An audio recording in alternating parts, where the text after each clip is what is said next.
യോഹന്നാൻ സുവിശേഷം എന്ന പുസ്തക പഠനത്തിന്റെ രണ്ടാമത്തെ ക്ലാസ്സിലേക്ക് എല്ലാവരെയും യേശുക്രിസ്തുവിന്റെ നാമത്തിൽ വന്ദനം ചൊല്ലുന്നു. വിശേഷാൽ യോഹന്നാൻ എന്ന പേരിന്റെ അർത്ഥം അത് യഹോവ കൃപാലുവാണ് എന്നാണ് യോഹന്നാൻ എന്ന പേരിന്റെ അർത്ഥം. ദൈവത്തിന്റെ കൃപ ലഭിച്ച യോഹന്നാൻ എഴുതിയിരിക്കുന്ന ക്രിസ്തുവിനെ കുറിച്ചുള്ള അതിശക്തമായിരിക്കുന്ന ജീവിത കഥ യേശു ക്രിസ്തുവിനെ കുറിച്ചുള്ള സാക്ഷ്യം ആണ് ഈ പുസ്തകത്തിന്റെ ആധികാരികമായിട്ടുള്ളത്. വചനമായി തീർന്ന ക്രിസ്തുവിനെ യോഹന്നാൻ വെളിപ്പെടുത്തിയിരിക്കുന്ന യേശു ക്രിസ്തുവിന്റെ പരസ്യ ശുശ്രൂഷ മുതൽ അവന്റെ മരണ പുനരുത്ഥാനം വരെയുള്ള കാര്യങ്ങൾ, സ്വർഗ്ഗാരോഹണം വരെയുള്ള ഏകദേശ കാര്യങ്ങളെ വളരെ വ്യത്യസ്തമായ രീതിയിൽ രേഖപ്പെടുത്തിയിരിക്കുന്ന ഒരു പുസ്തകമാണ് യോഹന്നാൻ എഴുതിയ സുവിശേഷം. 4 സുവിശേഷങ്ങൾ, അതിൽ അവസാനത്തെ സുവിശേഷമാണ് ദൈവപുത്രനായിരിക്കുന്ന ക്രിസ്തുവിനെ വെളിപ്പെടുത്തിയിരിക്കുന്ന കഴുക സദൃശമായിരിക്കുന്ന ആകാശത്തിൽ കൂടെ സഞ്ചരിക്കുന്ന ഏറ്റവും ഉയരത്തിൽ പറക്കുന്ന കഴുകനോടുള്ള ബന്ധത്തിലാണ്, ദൈവപുത്രനോടുള്ള ബന്ധത്തിൽ, എഗസ്കേൽ പ്രവചനത്തോടുള്ള ബന്ധത്തിൽ ഈ യോഹന്നാൻ യേശുവിനെ ഇവിടെ രേഖപ്പെടുത്തിയിരിക്കുന്നത്. ഇതിൽ ആദിയിൽ എന്നുള്ള വചനത്തെ കുറിച്ചാണ്, ആദിയിൽ എന്നുള്ള വിഷയത്തെ ആധാരമാക്കിയാണ് കഴിഞ്ഞ ദിവസം നമ്മൾ ചിന്തിച്ചത്. 4 വ്യത്യസ്തമായിരിക്കുന്ന ആരംഭങ്ങൾ, ബിഗിനിങ്ങിനെ കുറിച്ച് ദൈവത്തെ പറഞ്ഞിട്ട് അത് എന്തൊക്കെയാണ് ഒന്നുകൂടി ആവർത്തിച്ച് മുൻപോട്ട് പോകാൻ കഥാൽ താല്പര്യപ്പെടുകയാണ്. കാരണം ഇന്നലെ ഞാൻ പൊതുവിൽ പറഞ്ഞു പോയപ്പോൾ അത് എല്ലാവർക്കും അത് വേണ്ടതുപോലെ മനസ്സിലാക്കാൻ കഴിഞ്ഞില്ല എന്ന് എനിക്ക് മനസ്സിലായിട്ടുണ്ട്. അതുകൊണ്ട് ഏതൊക്കെയാണ് ആദിയിൽ എന്ന ദൈവത്തെ പറഞ്ഞിരിക്കുന്ന പ്രത്യേക ബിഗിനിങ്സ് എന്നുള്ളത് ഒന്ന് വേഗത്തിൽ പ്രസ്താവിക്കാനാണ് പ്രാരംഭത്തിൽ ഞാൻ ആഗ്രഹിക്കുന്നത്. നമുക്കിവിടെ ആദിയിൽ നിന്നുള്ള വചനത്തിലാണ് ഉൽപ്പത്തി പുസ്തകം ആരംഭപ്പെടുന്നത്. അതുപോലെ പുതിയ നിയമത്തിലെ സുവിശേഷം യോഹന്നാൻ എഴുതിയപ്പോൾ ആദിയിൽ നിന്നാണ് പറഞ്ഞിരിക്കുന്നത്. മറ്റ് 2 ആദിയിൽ എന്ന് പറഞ്ഞിരിക്കുന്നത് അത് മത്തായി സുവിശേഷം 19 അധ്യായം 8 വാക്യത്തിലാണ്. ആദിയിൽ 4 അങ്ങനെയല്ലായിരുന്നു, വിവാഹത്തിലുള്ള ബന്ധത്തിൽ കർത്താവ് പറഞ്ഞതാണ് 19 അധ്യായം 8 വാക്യം. അപ്പോസ്തല പ്രവൃത്തി 11 അധ്യായം 15 വാക്യത്തിലാണ് ആദിയിൽ നമ്മുടെ മേൽ പരിശുദ്ധാത്മാവ് എന്ന വചനം. അപ്പൊ ഈ 4 കാര്യങ്ങൾ ഒന്ന് ഞാൻ വേഗത്തിൽ പറയുന്നുണ്ടാവുന്നത്. ഇവിടെ ആദിയിൽ വചനം ഉണ്ടായിരുന്നു, വചനം ദൈവത്തോട് കൂടിയായിരുന്നു എന്ന് പറഞ്ഞിരിക്കുന്നത് ലോകസ്ഥാപനത്തിന് മുമ്പ് ഉണ്ടായിരുന്ന ബിഗിനിങ്ങിനെ കുറിച്ചാണ് പറഞ്ഞിരിക്കുന്നത്. അതോടുള്ള ബന്ധത്തിലാണ് ആദിയിൽ വചനം പോലെ ലോകസ്ഥാപനത്തിന് മുമ്പുള്ള കാര്യമാണ്. എന്നാൽ ഉൽപ്പത്തി പുസ്തകം 1 അധ്യായം 1 വാക്യത്തിലാണ് ആദിയിൽ എന്ന് പറഞ്ഞിരിക്കുന്നത് ലോകസ്ഥാപനത്തിന്റെ ആരംഭത്തെങ്കിൽ പറഞ്ഞിരിക്കുന്ന ബിഗിനിങ് ആണ് ഉൽപ്പത്തി പുസ്തകം 1 അധ്യായം 1 വാക്യം.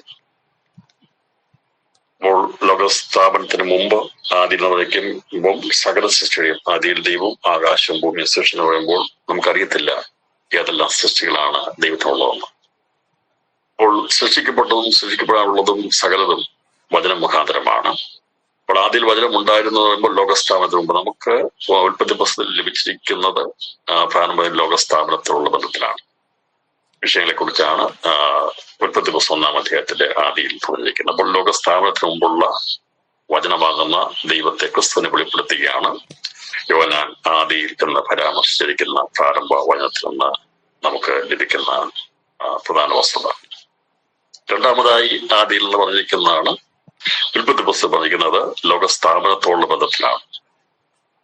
വെളിച്ചം ആകുന്ന ജീവൻ പ്രത്യക്ഷപ്പെട്ടു, ഇളായിരിക്കുന്ന മരണത്തെ വേർപിരിച്ച് അവിടെ ദൈവം പാഴ്ശൂന്യമായി തീർന്ന ഭൂമിയെ പുനരുത്ഥാനം അല്ലെങ്കിൽ അതിനെ പുനരുദ്ധരിച്ചു എന്നുള്ളതാണ് ആദിയിൽ ലോകസ്ഥാപനത്തെങ്കിൽ നടന്ന പ്രവൃത്തിയെ കുറിച്ച് പറഞ്ഞിരിക്കുന്നത്. അപ്പൊ ലോകസ്ഥാപനത്തിന്റെ പ്രവൃത്തികൾ 7 ദിവസം കൊണ്ട് പൂർത്തീകരിക്കപ്പെട്ടു. എന്നാൽ അതിനുശേഷമായി മനുഷ്യനെ ദൈവം സൃഷ്ടിച്ചു. ദൈവം മനുഷ്യനെ സൃഷ്ടിച്ച് 6-ാം ദിവസം സൃഷ്ടിച്ചു.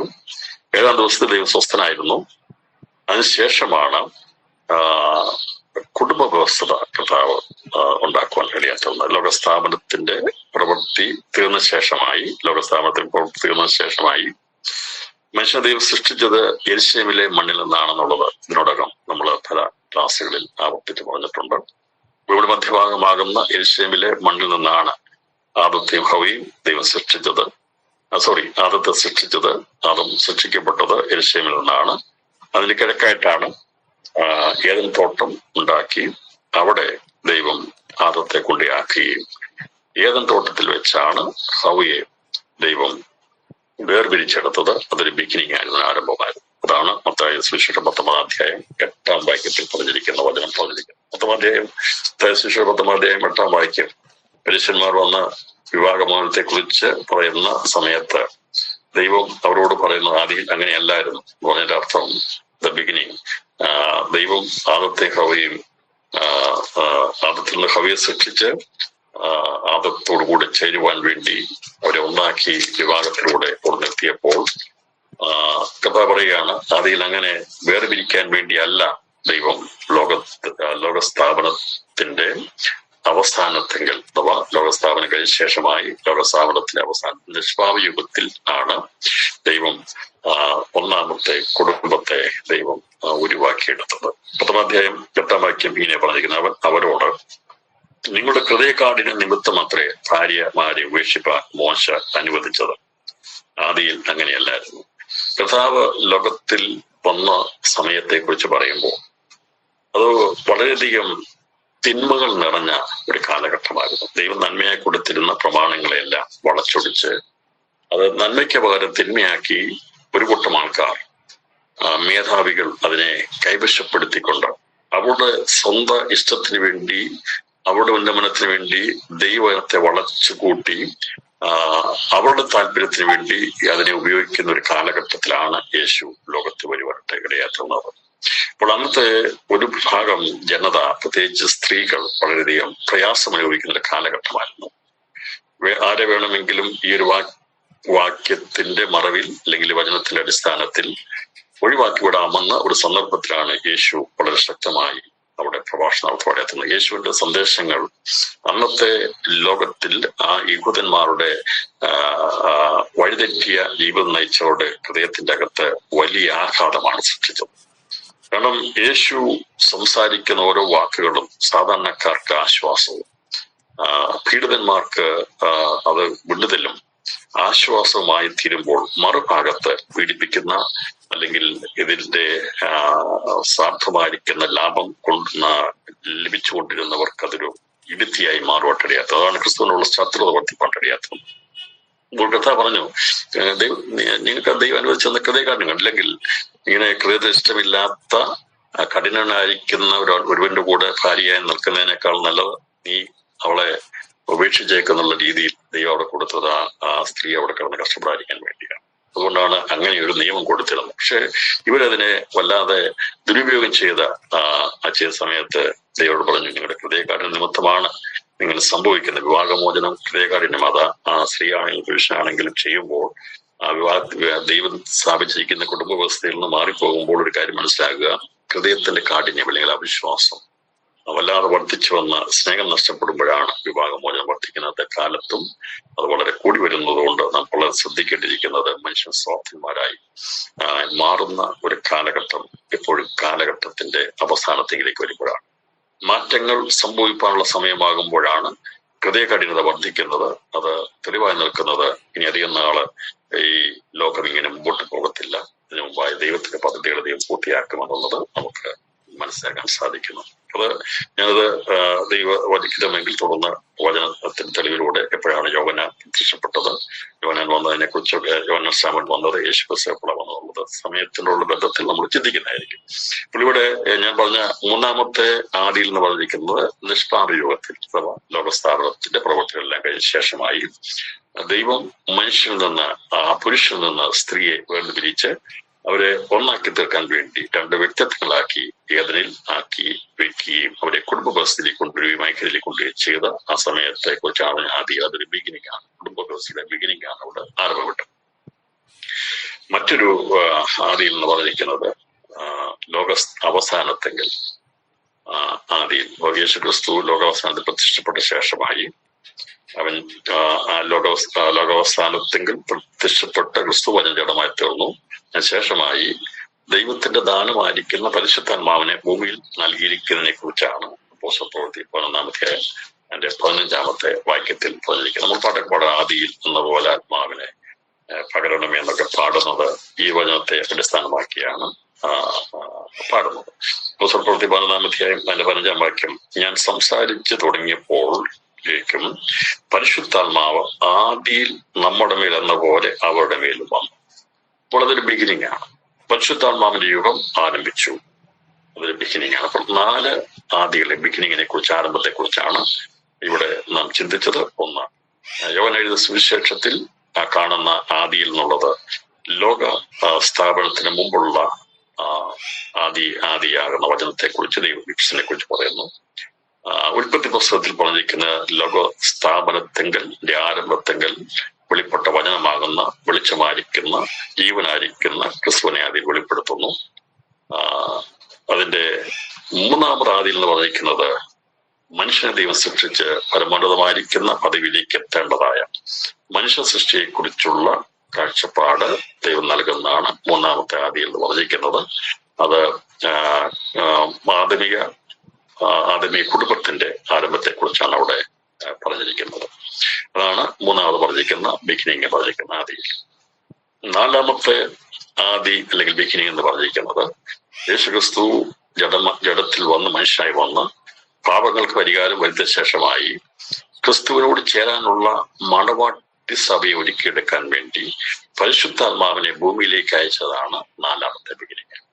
അപ്പോൾ ഈ 4 ബിഗിനിങ് ആണ് ദൈവത്തിൽ ഞാൻ മനസ്സിലാക്കിയത്, എനിക്ക് ലഭിച്ചിട്ടുള്ളത്. ഏതെങ്കിലും കൂടുതലുണ്ടെങ്കിൽ അത് കൂടുതൽ ചിന്തിക്കുന്നത് നന്നായിരിക്കും. പക്ഷെ എന്നാൽ 4 ബിഗിനിങ് ആദിയിൽ നിന്നുള്ള എന്താണെന്നുള്ളത് മനസ്സിലായെന്ന് ഞാൻ വിശ്വസിക്കുന്നു. ആദ്യം നിന്നുള്ള ബിഗിനിങ് എന്നുള്ള ഒരുപാട് ഒത്തുവാക്യങ്ങൾ കാണും. പക്ഷെ ഇതിനെ ദൈവത്തിന്റെ അടിസ്ഥാനത്തിൽ വചനത്തോടുള്ള ബന്ധത്തിൽ നമ്മൾ ഉപയോഗിക്കുമ്പോൾ ഈ 4 പ്രധാനപ്പെട്ട കാര്യങ്ങളാണ് നമുക്ക് കാണാൻ സാധ്യത മനസ്സിലാക്കിയെന്ന് ഞാൻ വിശ്വസിക്കും. അപ്പോൾ ആദിയിൽ എന്ന് പറയുമ്പോൾ വചനമുണ്ടായിരുന്നു, വചനം ദൈവത്തോടു കൂടിയായിരുന്നു, വചനം ദൈവമായിരുന്നു എന്ന് പറഞ്ഞിരിക്കുന്ന കാര്യം അത് യേശു ക്രിസ്തുവിനോടുള്ള ബന്ധത്തിലുള്ള കാര്യങ്ങൾ കാണുന്നുള്ളത് നമുക്കിവിടെ കാണാനായിട്ട് സാധിക്കുന്നുണ്ട്. ഓക്കെ, അപ്പോൾ വചനം ദൈവമായിരുന്നു, ഇവൻ ആദ്യം ദൈവത്തോടു കൂടിയായിരുന്നു, സകലവും മുഖാന്തരം ഉളവായി. നമ്മൾ അതേക്കുറിച്ച് ചിന്തിച്ചുകൊണ്ട് ഞാൻ വീണ്ടും കടന്നു പോകാൻ ആഗ്രഹിക്കുന്നില്ല. ഇന്നലെ നമ്മൾ ചിന്തിച്ച് നിർത്തിയത് ഇരുളോ അതിനെ പിടിച്ചടക്കുകയില്ല, വെളിച്ചം ഇരുളിൽ പ്രകാശിക്കും. ദൈവത്തിന്റെ കൽപ്പനയാണ്, പ്രമാണമാണ്, ദൈവികതമാണ് ഇരുളിൽ വെളിച്ചം പ്രകാശിക്കണം എന്നുള്ളത്. 2 കൊരിന്ത്യർ 4-ാം അധ്യായം അതിന്റെ 6-ാം വാക്യത്തിലും ഇത് നമുക്ക് ലേഖനങ്ങളിൽ കാണാൻ സാധിക്കുന്നുണ്ട്. 2 കൊരിന്ത്യർക്ക് എഴുതിയ ലേഖനം 4-ാം അധ്യായം അതിന്റെ 6-ാമത്തെ വാക്യത്തിൽ ഇങ്ങനെ പറഞ്ഞിരിക്കുന്നത്, ഇരുട്ടിൽ നിന്ന് വെളിച്ചം പ്രകാശിക്കണമെന്ന് അരുളി ചെയ്ത ദൈവം യേശു ക്രിസ്തുവിന്റെ മുഖത്തിലുള്ള ദൈവ തേജസ്സിന്റെ പരിജ്ഞാനം വിളങ്ങിക്കേണ്ടതിന് ഞങ്ങളുടെ ഹൃദയങ്ങളിൽ പ്രകാശിച്ചിരിക്കുന്നു. ഇവിടെ പറഞ്ഞിരിക്കുന്നത് ഇരുട്ടിൽ നിന്ന് വെളിച്ചം പ്രകാശിക്കണം എന്ന് അരുളി ചെയ്ത ദൈവം യേശുക്രിസ്തുവിന്റെ മുഖത്തിലുള്ള ദൈവ തേജസ്സിന്റെ പരിജ്ഞാനം വിളങ്ങിക്കേണ്ടതിന് ഞങ്ങളുടെ ഹൃദയങ്ങളിൽ പ്രകാശിച്ചിരിക്കുന്നു. ഇരുട്ടിൽ നിന്ന് വെളിച്ചം പ്രകാശിക്കണം. ഇവിടെ ഉദ്ദേശിച്ചിരിക്കുന്ന വെളിച്ചം എന്നുള്ളത് വെളിച്ചം പ്രകാശിക്കണം. അപ്പം ഇരുളായിരുന്ന ആ കാലഘട്ടത്തിൽ വെളിച്ചം പ്രത്യക്ഷപ്പെടുകയും വെളിച്ചമാകുന്ന ക്രിസ്തു പ്രകാശിച്ചു എന്നുള്ളത് നമുക്ക് ഉൽപ്പത്തി പുസ്തകത്തിന്റെ പ്രാരംഭത്തിൽ ലോകസ്ഥാപനത്തിൽ കാണാൻ സാധിക്കുന്നു. അതുപോലെ അതേ അനുഭവം തന്നെയാണ് പുതിയ നിയമത്തോട് ബന്ധം പറയുന്നത്. അപ്പോൾ അന്ന് ദൈവം ആരംഭം വിട്ടപ്പോൾ പ്രകൃതിയോടുള്ള ബന്ധത്തിൽ അല്ലെങ്കിൽ യൂണിവേഴ്സുള്ള ബന്ധത്തിൽ, സൃഷ്ടിയോടുള്ള ബന്ധത്തിൽ അതിന് ഇരുളും വെളിച്ചവും അവിടെ ഉണ്ടാക്കുവാൻ വേണ്ടി ദൈവം പ്രത്യക്ഷപ്പെട്ടപ്പോൾ വെളിച്ചമായിട്ട് ജീവൻ പ്രത്യക്ഷപ്പെട്ടു. പുതിയ നിയമത്തിൽ കാണാൻ സാധിക്കുന്നത് ഇരുട്ടിൽ നിന്ന് വെളിച്ചം പ്രകാശിക്കണമെന്ന് അരുളിച്ച ദൈവം യേശുക്രിസ്തുവിന്റെ മുഖത്തുള്ള ദൈവതേജസ്സിന്റെ പരിജ്ഞാനം വിളിക്കേണ്ടതിന് ഞങ്ങളുടെ ഹൃദയങ്ങളിൽ പ്രകാശിക്കും. ഇപ്പൊ പുതിയ നിയമത്തിൽ യൂണിവേഴ്സൽ സൃഷ്ടിയല്ല, എന്നാൽ ദൈവം സൃഷ്ടിച്ച മനുഷ്യന്റെ ഹൃദയങ്ങളിൽ ദൈവത്തിന്റെ വെളിച്ചം പ്രകാശിക്കാൻ വേണ്ടി ആണ് സത്യ വെളിച്ചമായിരിക്കുന്ന ഏത് മനുഷ്യനെ പ്രകാശിപ്പിക്കുന്ന വെളിച്ചം ലോകത്തിലേക്ക് വന്നത് എന്നാണ് ഇവിടെ നമുക്ക് കാണാൻ. അപ്പോൾ ദൈവകൃപയാൽ നമ്മുടെ ഇളായി കിടന്നിരുന്ന ഹൃദയത്തിൽ ദൈവ തേജസ്സായിരിക്കുന്ന ക്രിസ്തുവിന്റെ പരിജ്ഞാനം മുഖാന്തരമായി നാം പാപമോചനം പ്രാപിച്ച് വെളിച്ചമുള്ളവരായി തീർന്നതുകൊണ്ട് ഇരുൾ നിറഞ്ഞിരിക്കുന്ന അന്ധകാരം ഭൂലോകത്തെ ജാതികളെ മൂടുമ്പോൾ അതിന്റെ ഉള്ളിൽ ദൈവിക പരിജ്ഞാനം പ്രാപിച്ചിരിക്കുന്ന ഹൃദയത്തിൽ ക്രിസ്തുവിന്റെ രക്ഷയുടെ സന്ദേശം വചനം ഉൾക്കൊണ്ടിരിക്കുന്ന ദൈവമക്കളെ കുറിച്ച് ഇവിടെ പറഞ്ഞിരിക്കുന്നത് നാം ലോകത്തിന്റെ വെളിച്ചം ആകുന്നതാണ്. അപ്പോൾ ഇവിടെ അതാണ് 2 കൊരിന്ത്യർ എഴുതിയ ലേഖനത്തിൽ പറഞ്ഞിരിക്കുന്ന ഇരുട്ടിൽ നിന്ന് വെളിച്ചം പ്രകാശിക്കണം എന്നറിയിച്ച ദൈവം യേശുക്രിസ്തുവിന്റെ മുഖത്തുള്ള ദൈവദേശത്തിന്റെ പരിജ്ഞാനം വിളയിക്കേണ്ടതിന് ഞങ്ങളുടെ ഹൃദയങ്ങളിൽ പ്രകാശിച്ചിരിക്കുന്നു. അപ്പോൾ ഈ പുതിയ നിയമത്തിൽ ക്രിസ്തു വന്നത് മുഖാന്തരമായി മനുഷ്യവംശത്തിന്റെ ഇരുൾ മാറി അവരുടെ ഹൃദയങ്ങൾ പ്രകാശിക്കാൻ തുടങ്ങി. ഇരുളിൽ നിന്ന് വിടുതൽ കിട്ടി, അന്ധതമസിൽ നിന്ന് മോചനം ലഭിച്ചു. അതിന് മുഖാന്തരമായി തന്നത് ക്രിസ്തു മുഖാന്തരമാണ് എന്നാണ് ഇവിടെ അത് രേഖപ്പെടുത്തി. അത് ദൈവത്തിന്റെ അരുളപ്പാടാണ്, ദൈവത്തിന്റെ ഹിതമാണ്. അതുകൊണ്ട് നമ്മളെ പിടിച്ചടക്കുവാൻ, വെളിച്ചത്തെ പിടിച്ചടക്കുവാൻ ഒരു ശക്തിക്കും കഴിയത്തില്ല. ക്രിസ്തു നമ്മളിൽ വന്നിരിക്കുന്നുണ്ട്. അവരുടെ വചനം പ്രകാശമായി ഉള്ളതുകൊണ്ട് ഒരു ഇരുളിന്റെ ശക്തികൾക്കും ഒരു പോരുകൾക്കും നമ്മയോ നമ്മുടെ പ്രിയപ്പെട്ടവരെയോ പിടിച്ചടക്കുവാൻ കഴിയത്തില്ല എന്നുള്ളത് ഈ വചനത്തിന്റെ അടിസ്ഥാനത്തിൽ നമ്മൾ ചിന്തിപ്പാടുന്നു. യേശുക്രിസ്തുവിനെ മരണത്തെ പിടിച്ചു വെപ്പാൻ കഴിയാതിരുന്നത് പോലെ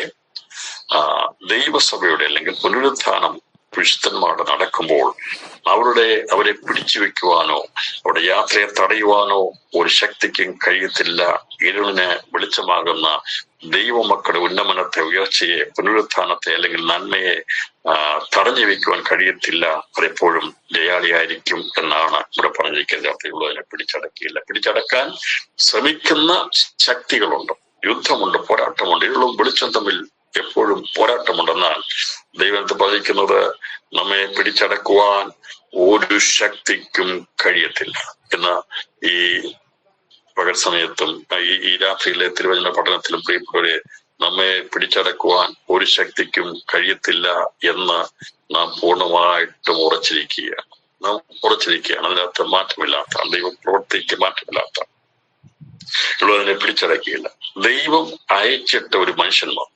തുടർന്ന് ഇവനാൻ രേഖപ്പെടുത്തുക, ഈ ആമുഖം ഇട്ടിട്ട് ഈ സുവിശേഷത്തിന് ആമുഖം പറഞ്ഞിട്ട് യേശുക്രിസ്തുവാണ് വചനത്തെ, ലോകസ്ഥാപനത്തിന് മുമ്പുള്ള വചനത്തെ വെളിപ്പെടുത്തിയിട്ട് സകലവും അവൻ മുഖാന്തരമാണ് ഉളവായി എന്ന് പറഞ്ഞതിന് ശേഷമായി യേശുക്രിസ്തു പ്രത്യക്ഷപ്പെട്ട ഒന്നാമത്തെ വരവിനെ കുറിച്ചുള്ള ചരിത്രം രേഖപ്പെടുത്തുമ്പോൾ ക്രിസ്തുവിന്റെ ക്രിസ്തുയേശുവിനെ കുറിച്ചുള്ള സംഭവവിപുലമായ 3.5 വർഷത്തെ അല്ലെങ്കിൽ കാര്യങ്ങൾ രേഖപ്പെടുത്തുമ്പോൾ അതിന് മുന്നോടിയായിട്ടുള്ള ഒരു ആമുഖമാണ് ആദ്യത്തെ 1 മുതൽ അതിന്റെ 4 വരെയുള്ള 5 വരെയുള്ള വാക്യങ്ങൾ.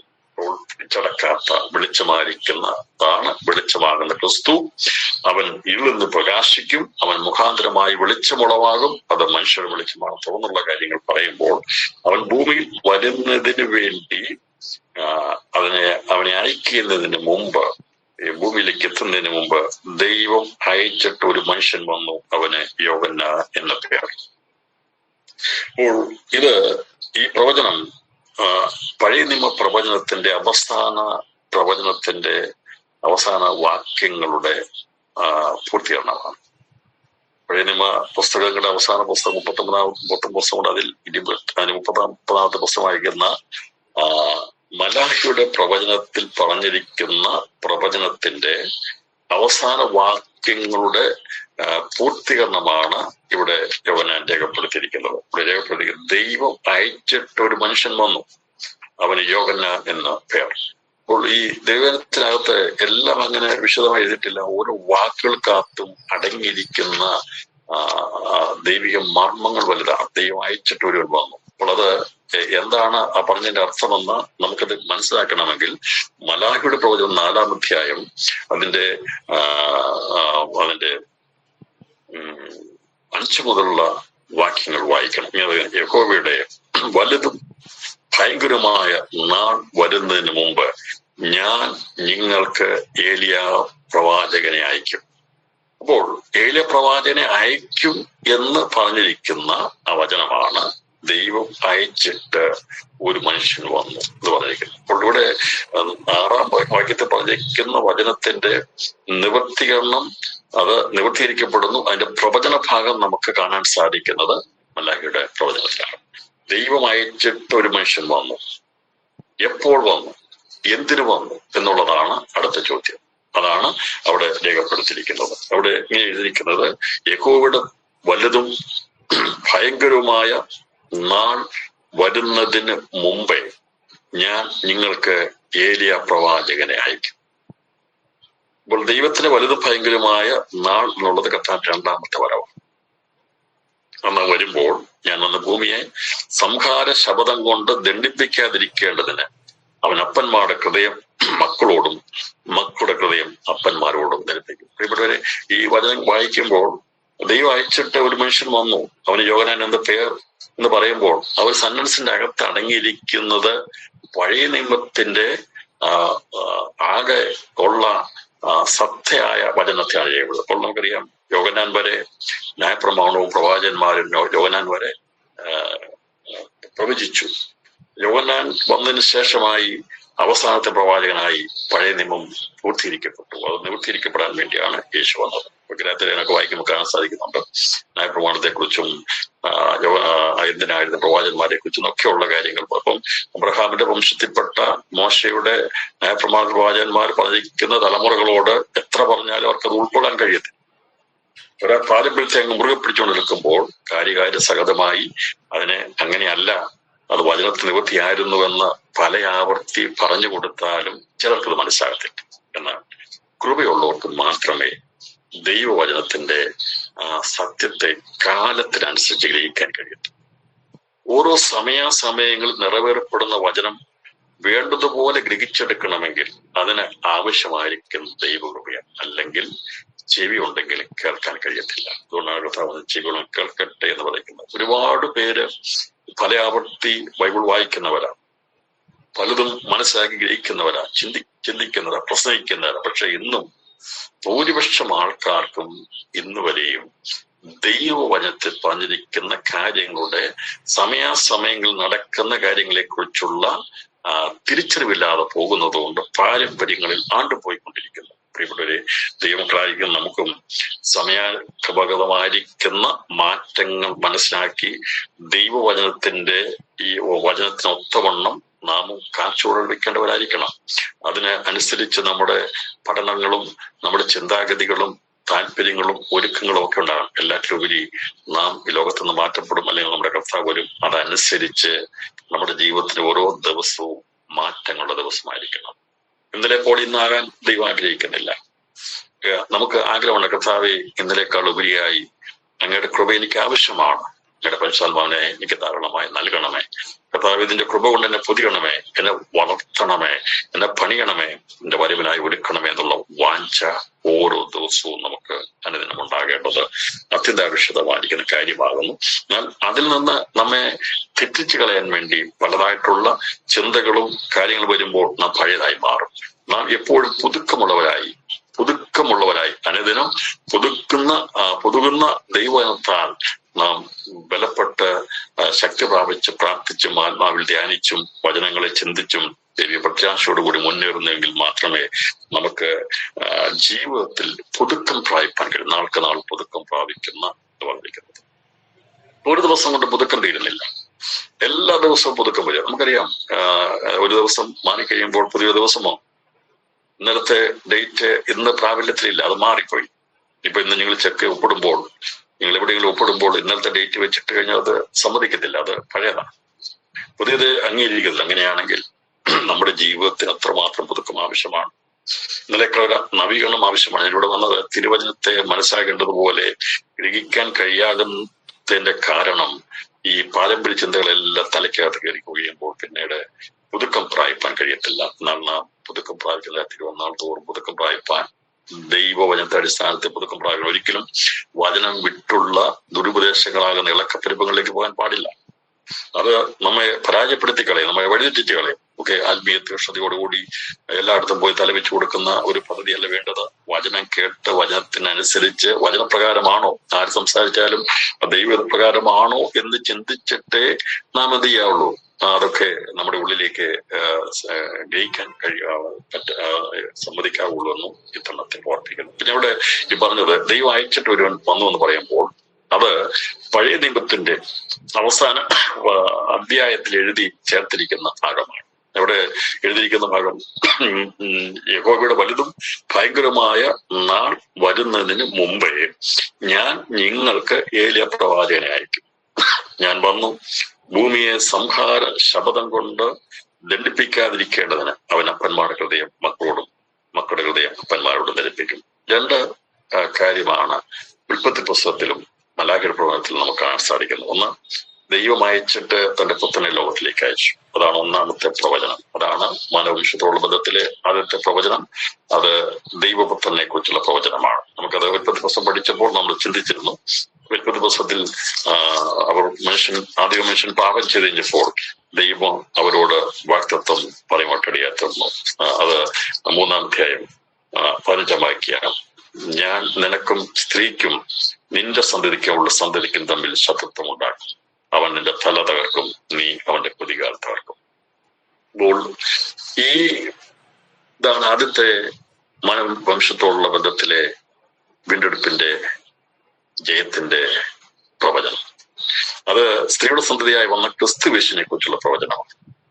അപ്പോൾ ഉൽപ്പത്തി പുസ്തകത്തിൽ ദൈവപുത്രനെ കുറിച്ചുള്ള പ്രത്യക്ഷതയെ കുറിച്ചുള്ള പ്രവചനം പറയുകയും ഈ പഴയ നിയമം എഴുതി അവസാനിപ്പിക്കുമ്പോൾ, പഴയ നിയമത്തിന് ആരംഭത്തെങ്കിൽ സ്ത്രീയുടെ സന്തതിയായിരിക്കുന്ന സാക്ഷാൽ ദൈവമായിരിക്കുന്ന വചനമാകുന്ന ക്രിസ്തുവിനെ യഥാവതാരത്തെ കുറിച്ചുള്ള പ്രവചനത്തോടു കൂടിയാണ് മനുഷ്യവംശത്തെ ദൈവം ലോകാരംഭത്തിലേക്ക് ഭൂമിയിലേക്ക് ഇറക്കി വിട്ടത്.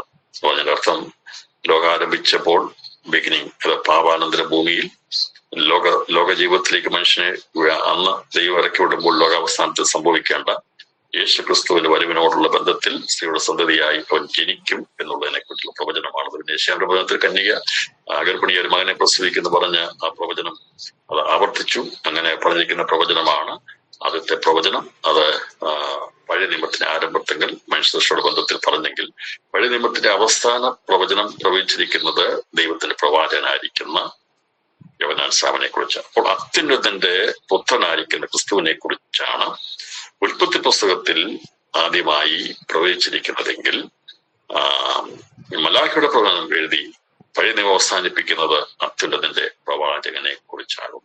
അപ്പോൾ അത്യുന്നതന്റെ പുത്രനെ കുറിച്ചും അത്യുന്നതന്റെ പ്രവാചകനെ കുറിച്ചുമുള്ള പ്രവചനങ്ങൾ അത് പൂർത്തീകരിക്കപ്പെടാൻ വേണ്ടി ഈ ഭൂമിയിൽ യേശു ക്രിസ്തു ജനിക്കുന്നതിന് മുമ്പ് ഏകദേശം 6 മാസം മുമ്പ് ദൈവം ഈ യോഹന്നാനെ ഭൂമിയിലേക്ക് ജനിപ്പിച്ചു. അതാണ് ഇവിടെ പറഞ്ഞിരിക്കുന്ന അവനായി ദൈവം അയച്ചിട്ട് ഒരു മനുഷ്യൻ വന്നു, അവന് യോഹന്നാൻ എന്ന് പേർ. അപ്പോൾ ഇവന്റെ പേര് തന്നെ യോഹന്നാൻ എന്ന പേരിടണം എന്ന് ദൈവം സക്കറിയാവിനോട് പറഞ്ഞിരുന്നു. അല്ലെങ്കിൽ ഒരിക്കലും ആ പേര് വരത്തില്ല. ദൈവം കൃപാലുവാണ് എന്നുള്ള പേര് മോശയ പ്രമാണത്തിലെ അവസാന പ്രവാചകനായിരിക്കുന്ന ന്യായപ്രമാണത്തിലെ അവസാന പ്രവാചകനായിരിക്കുന്ന യോഹന്നാൻ ഇട്ടിട്ട് ആ പേര് ആണ് യോഹന്നാൻ എന്ന് പറഞ്ഞുകൊണ്ട് ദൈവം പറഞ്ഞിരിക്കുന്നത് അവൻ ഏലിയാവാകുന്നുവെന്ന് കർത്താവിനെ വെളിപ്പെടുത്തുവാനായിട്ട്. പക്ഷെ ഇന്നും ആത്മീയകോളത്തിലുള്ള പലർക്കും ഏലിയാവ് വന്നോന്ന് ചോദിച്ചാൽ വന്നിട്ടില്ലെന്ന് പറയുന്നത്. ഏലിയാവിനെയും മഹോദ്യോഗത്തിൽ പോലും വന്നിരിക്കുന്നവരുണ്ട്. അതൊക്കെ തെറ്റായിട്ടുള്ള ചിന്തകളാണ്. ഇനി ഒരിക്കലും ഏലിയാവ് മരത്തിലും മോശ മരത്തില്ല. അവര് ആരും വരത്തില്ല. അവരെ വേണ്ടി കാത്തിരിക്കുക. ഇവിടെ മോശ ഏലിയാവും വന്നു, തേജസ്സിൽ പ്രത്യക്ഷപ്പെട്ടു. അത് വളരെ വ്യക്തമായി ഈ ഏലിയാവ് എന്ന് പറഞ്ഞിരിക്കുന്നതാണ് യോഹന്നാൻ എന്ന് വെളിപ്പെടുത്തിയിരിക്കുന്നത് ദൈവസഭയെ സംബന്ധിച്ചും മനസ്സിലാക്കേണ്ട കാര്യമാണ്. അല്ലെങ്കിൽ ഈ പറയുന്ന തെറ്റായിട്ടുള്ള ചിന്തകളിലേക്ക് നമ്മുടെയും ശ്രദ്ധ പോകും. അതുകൊണ്ടാണ് ഞാൻ അത് ഒന്നെടുത്ത് ഈ യോഹന്നാൻ ആരാകുന്നു എന്നുള്ളത് പഴയ നിയമത്തിന്റെ വചന വെളിച്ചത്തിൽ വെളിപ്പെടുത്തുവാൻ വേണ്ടി താല്പര്യപ്പെടുന്നത്. അല്ലെങ്കിൽ നാളെ അത് പിന്നെ കൺഫ്യൂഷൻ ഉണ്ടാകും. അത് മാറാൻ വേണ്ടിയാണ് നാം അത് പറയുക. കാരണം നമ്മൾ തടംപിച്ചിരിക്കുന്ന ചിന്തകൾ ഉള്ളിൽ നിന്ന് മാറാൻ വളരെ ബുദ്ധിമുട്ടാണ്. അത് ശക്തമായ വചനത്തിന്റെ ശരിയായിട്ടുള്ള ഒരു പ്രവർത്തനം ഉണ്ടെങ്കിൽ മാത്രമേ കറകൾ മാറിക്കുള്ളൂ. നമുക്കറിയാം, കറ പിടിച്ചിരിക്കുന്നത് പെട്ടെന്ന് വെള്ളമൊഴിച്ച് മാറാൻ പറ്റുന്ന ശക്തിയായിരിക്കുന്ന ഒരു വെള്ളത്തിന്റെ ഒരു ഫോഴ്സ് അവിടെ കൊടുത്താണെങ്കിൽ ആ കറ മാറിപ്പോകും. എന്നതുപോലെ ഈ നമ്മുടെ ഗ്രന്ഥങ്ങളൊക്കെ പറ്റിയ കറകളൊക്കെ ഉണ്ട്, ചില മുൻവിധികളൊക്കെ ഉണ്ട്. അത് മാറണമെങ്കിൽ ദൈവം ശക്തിയായി ഒരുവനിൽ ക്രിയ ചെയ്തെങ്കിൽ മാത്രമേ അത് മാറിപ്പോകുള്ളൂ, അല്ലെങ്കിൽ അത് കറകളെ പോലെ കിടക്കാൻ കഴിയാത്തത്.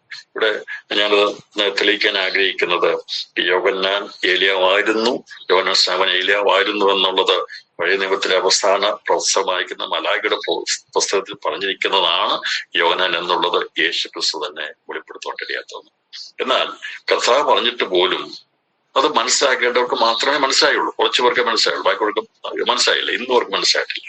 ഇത് ആണെന്നുള്ളതിന് ഞാൻ ഒന്ന് രണ്ട് വാക്യങ്ങൾ തെളിവുകൾ തരാം. അപ്പോൾ അവൻ വന്ന് അപ്പന്മാരുടെ ഹൃദയം മക്കളോടും മക്കളുടെ ഹൃദയം അപ്പന്മാരോടും നിരപ്പിക്കും.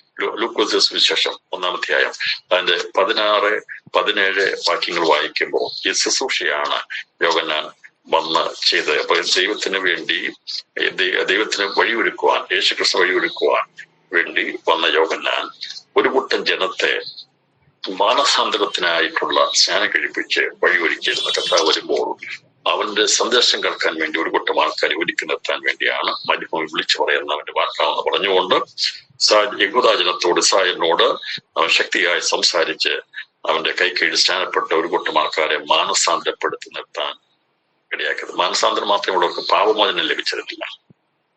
യോഹന്നാന്റെ ശുശ്രൂഷ കൊണ്ട് പാപമോചനം ലഭിച്ചില്ല, ഒരു മാനസാന്തരം, ദൈവത്തിന് ശബ്ദം കേൾക്കാനുള്ള ഒരു തിരിച്ചറിവ് കൊടുക്കുന്ന ഒരു ശുശ്രൂഷയാണ് യോഹന്നാൻ സ്നാപകൻ ചെയ്തത്. അത് പാപമോചനത്തിന് ശുശ്രൂഷയായിരുന്നില്ല. പാപമോചനം കൊടുക്കാൻ യോഹന്നാൻ അധികാരമില്ല. ന്യായപ്രമാണത്തിന്റെ പ്രവർത്തികൾ ആരും നീതിയിരിക്കപ്പെടുന്നില്ല. യോഹന്നാന്റെ പ്രശ്നം കൊണ്ടോ യോഹന്നാന്റെ സ്നാനം കൊണ്ടോ ആരും നീതിയിരിക്കപ്പെട്ടില്ല. എന്നാൽ ആ കാലഘട്ടങ്ങളിൽ ദൈവത്തിന്റെ വചനം ശക്തിയോടെ മരുഭൂമിയിൽ നിന്ന് ദൈവം അയച്ചിട്ട് യഹൂദാദേശത്തേക്ക് വന്ന യോഹന്നാൻ ശക്തിയോടെ വിളിച്ചറിയിച്ചപ്പോൾ അവന്റെ വാക്കുകളുടെ ശബ്ദത്തിങ്കൽ ആകർഷിക്കപ്പെട്ട അനേകർ മാനസാന്തരപ്പെട്ടവൻ പറഞ്ഞതുപോലെ ചെയ്തു. അത് ക്രിസ്തുവിനെ വഴിയൊരുക്കുവാൻ വേണ്ടിയായിരുന്നു ദൈവനെ ഉപയോഗിച്ചത്. അപ്പം അവൻ ചെയ്ത പ്രവൃത്തി എന്താണെന്നുള്ളത് ഈ വചനം അതുപോലെ തന്നെയാണ് ലൂക്കോസ് സുവിശേഷം 1-ാം അധ്യായം അതിന്റെ 16-17 വാക്യങ്ങളിൽ രേഖപ്പെടുത്തിയിരിക്കുന്നത്. അത് തെളിവനായി ഞാനത് വായിക്കാം. 16-17 വാക്യങ്ങൾ ഇങ്ങനെ രേഖപ്പെടുത്തിക്കുന്ന അവൻ ഇസ്രായേൽ മക്കളിൽ പലരെയും അവരുടെ ദൈവമായ കർത്താവിലേക്ക് തിരിച്ചു വരുത്തും. അപ്പോൾ ഇവര് ദൈവത്തിൽ നിന്ന് അകന്നു പോയിരുന്നു. കുറച്ചുപേര് പാരമ്പര്യത്തിന്റെ മതത്തിന്റെ അല്ലെങ്കിൽ അതിൻ്റെതായിട്ടുള്ള സ്വാർത്ഥമായിരിക്കുന്ന ലാഭം പറ്റി അവരങ്ങനെ മുന്നോട്ട് പോകുമ്പോൾ ജനങ്ങൾ അവരുടെ ഇഷ്ടത്തിന് അവർ ജീവിക്കുകയായിരുന്നു. എന്നാൽ യോഹന്നാന്റെ ശബ്ദ മുഖാന്തരമായിട്ട് അവൻ ഇസ്രായേൽ മക്കളിൽ പലരെയും അവരുടെ ദൈവമായ കർത്താവിലേക്ക് തിരിച്ചു വരുത്തി അവൻ അപ്പന്മാരുടെ ഹൃദയങ്ങളെ മക്കളിലേക്കും വഴങ്ങാത്തവരെ നീതിവാന്മാരുടെ ബോധത്തിലേക്കും തിരിച്ചുകൊണ്ട് ഒരുക്കമുള്ള ഒരു ജനത്തെ കർത്താവിന് വേണ്ടി ഒരുക്കുവാൻ അവന് മുമ്പായി ഏലിയാവിന്റെ ആത്മാവോടും ശക്തിയോടും കൂടെ നടക്കും. വളരെ വ്യക്തമായി മലാഖയുടെ പ്രവചനത്തോടുള്ള ബന്ധത്തിൽ പറഞ്ഞിരിക്കുന്ന വചനം 4-ാം അധ്യായം 5-6 വാക്യങ്ങളിൽ പറഞ്ഞിരിക്കുന്ന വചനം അത് യോഹന്നാൻ സ്നാപകനിൽ നിറവേറപ്പെട്ടു എന്നാണ് ലൂക്കോസ് രചിച്ച ചരിത്രമായിരിക്കുന്ന സുവിശേഷം രേഖപ്പെടുത്തിയിരിക്കുന്നത്. എന്നാൽ അവിടെ രേഖപ്പെടുത്തിയിരിക്കുന്നതുകൊണ്ട് അതിലേക്കൊന്നും തന്നെ കടക്കാതെ ഒരൊറ്റ സെന്റൻസിൽ, ഒറ്റ വാക്യത്തിൽ ഇതെല്ലാം ഉൾക്കൊണ്ടുകൊണ്ടാണ് യോഹന്നാൻ സംസാരിച്ചത്, ആവർത്തിച്ചില്ല. അപ്പോൾ ലൂക്കോസ് ചെയ്ത അതേ കാര്യം തന്നെ ഒരൊറ്റ വാക്യത്തിൽ ഈ സംക്ഷേപിച്ചാണ് യോഹന്നാൻ സുവിശേഷം എഴുതുന്നത്. അവിടെ പറഞ്ഞിട്ടുണ്ട്, ലൂക്കോസ് അതേപോലെ രേഖപ്പെടുത്തിയിട്ടുണ്ട്. അപ്പൊ ആ വചനം എല്ലാം കൂടി ഉൾക്കൊണ്ടുകൊണ്ടാണ് ഒരൊറ്റ വാക്യത്തിൽ ഇങ്ങനെ എഴുതിയിരിക്കുന്നത്. അവൻ ദൈവം അയച്ചിട്ട് ഒരു മനുഷ്യൻ വന്നു, അവന് യോഹന്നാൻ എന്ന പേർ. അപ്പൊ ഇവിടെ ആ വചനം നിവൃത്തീകരിക്കപ്പെട്ടു. നമ്മൾ മറ്റുള്ള 3 സുവിശേഷങ്ങൾ ഇതേക്കുറിച്ച് രേഖപ്പെടുത്തിയിട്ടുണ്ട്. എന്നാൽ യോഹന്നാൻ അതേക്കുറിച്ച് കൂടുതൽ പറയാതെ യോഹന്നാൻ സ്നാപകനെ കുറിച്ചുള്ള കാര്യങ്ങളിൽ സംക്ഷിപ്തമായി പറഞ്ഞിരിക്കുന്ന വാക്യമാണത്. അതിന്റെ പ്രവചന ഭാഗം മലാഖയുടെ പുസ്തകത്തിൽ നാം കണ്ടിരുന്നു. അത് ലൂക്കോസ് സുവിശേഷത്തിൽ അത് അങ്ങനെ തന്നെ ആണെന്നുള്ളത് വെളിപ്പെടുത്തി. ഇപ്പോൾ അപ്പന്മാരുടെ ഹൃദയത്തെ മക്കളുടെ ഹൃദയത്തെ അപ്പന്മാരോട് നിരപ്പിക്കാൻ വേണ്ടി വന്നു. ഇത് നിരപ്പിന്റെ ശുശ്രൂഷ, ന്യായപ്രമാണത്തിന്റെ ശുശ്രൂഷയിൽ പ്രധാനമായിട്ടുള്ളത് കുടുംബപരമായിട്ടുള്ള ഒരു നിരപ്പ് സമാധാനം ഉണ്ടായിരുന്നു. എന്നാൽ അത് നഷ്ടപ്പെട്ട ഒരു കാലഘട്ടമായിരുന്നു. അപ്പന്മാരുടെ ഹൃദയം മക്കളുടെ ഹൃദയം അപ്പന്മാരോട് നിരപ്പിക്കും. ഈ എന്നാലോചിച്ചു, ഒരു വീട്ടിൽ അപ്പനും മക്കളും തമ്മിൽ നിരപ്പില്ലെങ്കിൽ അവിടെ സമാധാനം കാണത്തില്ല. നിരപ്പില്ലെങ്കിൽ. എന്നാൽ ദൈവീയ സമാധാനം ഉണ്ടെങ്കിൽ ഏത് വിഷയം നിരപ്പിൽ ശുശ്രൂഷയെ കുറിച്ച് കുരുതലായിട്ട് പറഞ്ഞു. നമ്മൾ തന്നിരിക്കുന്ന നിരപ്പിൽ ശുശ്രൂഷയാണ്. അപ്പൊ എന്താണോ തമ്മിൽ പൊരുത്തപ്പെടാതിരിക്കുന്നതിനെ നിരപ്പിക്കാൻ വേണ്ടിയാണ് കുടുംബ ബന്ധങ്ങൾ, മാതാപിതാക്കൾ തമ്മിലുള്ള ബന്ധങ്ങൾ, മക്കളോടുള്ള ബന്ധങ്ങൾ, ഇതെല്ലാം അകന്നു പോയതിനെ നിരപ്പിക്കാൻ വേണ്ടിയുള്ള ശുശ്രൂഷയാണ് യോഹന്നാൻ ചെയ്തെങ്കിൽ കർത്താവായ യേശു ക്രിസ്തു ലോകത്തിൽ വന്ന നിരപ്പിന്റെ ശുശ്രൂഷ, നാം സുവിശേഷം മുഖാന്തരം ചെയ്യുന്ന നിരപ്പിന്റെ ശുശ്രൂഷ പിതാവാം ദൈവത്തോട് അകന്നു പോയ നമ്മെ പിതാവിനോട് നിരപ്പിക്കുവാൻ, സമാധാനം വരുത്തുവാൻ വേണ്ടിയാണ് യേശു ക്രിസ്തു ലോകത്തിൽ വന്നത്. അപ്പോൾ അത്യുന്നതനായിരിക്കുന്ന പുത്രൻ വന്നത് സ്വർഗീയ ദൈവത്തോട് നമ്മെ നിരപ്പിക്കാൻ വേണ്ടിയാണ്. അത്യുന്നത പ്രവാചകൻ ലോകത്തിൽ വന്നത് ഒരു കൂട്ടം ജനത്തെ നിരപ്പുള്ളവരാക്കി, സമാധാനമുള്ളവരാക്കി യേശുവിന് മുമ്പേ വഴിയൊരുക്കാൻ വേണ്ടിയായിരുന്നു. ഇതാണ് ഈ വചനത്തിൽ നമുക്കിവിടെ കാണാൻ പറഞ്ഞിരിക്കുന്ന പ്രധാനപ്പെട്ട കാര്യം. ഇനി യേശു ക്രിസ്തു യോഹന്നാനെ കുറിച്ച് ഈ യേശു ക്രിസ്തുവിനോട് ചോദിക്കുന്ന ചോദ്യങ്ങൾക്ക് കർത്താവിന് വ്യക്തമായ മറുപടി പറഞ്ഞിരുന്നു. മത്തായി സുവിശേഷം 11-ാം അധ്യായം അതിന്റെ 14-ാം വാക്യം വായിക്കുമ്പോൾ അത് വളരെ വ്യക്തമായി കർത്താവിനോട് പറഞ്ഞതായിട്ട് നമുക്ക് കാണാൻ സാധിക്കും. 11-ാം അധ്യായം 14-ാം വാക്യം 11-ാം അധ്യായം 14-ാം വാക്യത്തില് പ്രകാരം പറഞ്ഞിരിക്കുന്നത്, 11-ാം അധ്യായം 14-ാം വാക്യത്തിൽ രേഖപ്പെടുത്തി ഇങ്ങനെയാണ്: നിങ്ങൾക്ക് പരിഗ്രഹിപ്പാൻ മനസ്സുണ്ടെങ്കിൽ വരുവാനുള്ള ഏലിയാവ് അവൻ തന്നെ, കേൾപ്പാൻ ചെവിയുള്ളവൻ കേൾക്കട്ടെ. എന്നാൽ ഈ തലമുറയെ ഏതിനോട് ഉപമിക്കേണ്ടു? ഇന്നത്തെ കഥ പറയെ എത്ര പറഞ്ഞാലും ഇവര് മനസ്സിലാകത്തില്ല. ചന്തസ്ഥലത്തിരുന്ന് ചങ്ങാതികളോട് ഞങ്ങൾക്കായി കുഴലൂതി നിങ്ങൾ നൃത്തം ചെയ്തില്ല, ഞങ്ങൾ വിലാപം പാടി നിങ്ങൾ മാറത്തടിച്ചില്ല എന്ന് വിളിച്ച് പറയുന്ന കുട്ടികളോട് അത് തുല്യം. എന്ന് പറഞ്ഞാൽ ഈ എങ്ങനെയെങ്കിലും ചന്തയിലിരിക്കുന്ന കുട്ടികളാണെങ്കിലും അത് വിചാരിക്കുന്നത് അവർ പാട്ട് പാടുമ്പോൾ നൃത്തം ചെയ്യണമെന്ന് വിചാരിച്ചത്. പക്ഷെ ഒരു വിലാപം നടിച്ചിരുന്നു, ചെവിക്കൊണ്ടില്ല. പാടുമ്പോഴെങ്കിലും കൂടെ പാട്, സന്തോഷിക്കുക, അതേ അവർ ചെയ്തില്ല. അവർക്കത് അംഗീകരിക്കും. എന്നാൽ നിങ്ങൾ മാറത്തടിച്ചില്ല, ഞങ്ങൾ വിലാപം പാടി, നിങ്ങൾ മാറത്തടിച്ചില്ല. അപ്പോൾ ഇവിടെ പറയുന്നത് ഒരു കൂട്ടർ ചെയ്യുന്നത് മറ്റൊരു കൂട്ടർക്ക് അത് കാര്യമേ അല്ല. നിങ്ങൾ മാറുന്ന പാടിക്കോ, ഞങ്ങൾക്കത് ബാധകമല്ല. നിങ്ങൾ വിലപിക്കാൻ സങ്കടപ്പെടുകയാണോ, ഞങ്ങൾക്ക് വിഷയമല്ല, ഞങ്ങൾ മാറത്തടിക്കത്തില്ല. അതിനർത്ഥം നോൺ ബോധമാണ്. ഇതാണ് ചന്തസ്ഥലം ചെയ്യുന്ന കുട്ടികൾ. അതുപോലെയാണ് ആത്മീയ ലോകത്തെക്കുറിച്ച് കർത്താവ് പറഞ്ഞത്. അവർക്ക് നോൺ ബോധമാണ്. അപ്പൊ നമ്മൾ അതിശക്തമായ കാര്യങ്ങൾ പറഞ്ഞ് പ്രബോധനം പറഞ്ഞു കൊടുത്താലും ചിലർ ബോധം. ദേവദാസന്മാർ ശക്തമായി ദൈവനെ സംസാരിക്കുന്നു, ഇടപെടും. ചർച്ച എല്ലാവരും വരുന്നുണ്ടെങ്കിലും എത്ര പേര് അതിൻ്റെ അകത്ത് ശരിയായ രീതിയിൽ അതിനെ ഉൾക്കൊള്ളുന്നു? അവിടെ പറഞ്ഞിരിക്കുന്നത് അപ്പം ഞങ്ങൾ പ്രത്യാശ പറഞ്ഞാല് ഞങ്ങൾക്ക് പ്രത്യാശ ഉണ്ടാകത്തില്ല, അപ്പൊ ഞങ്ങൾക്ക് നിരാശപ്പെടും.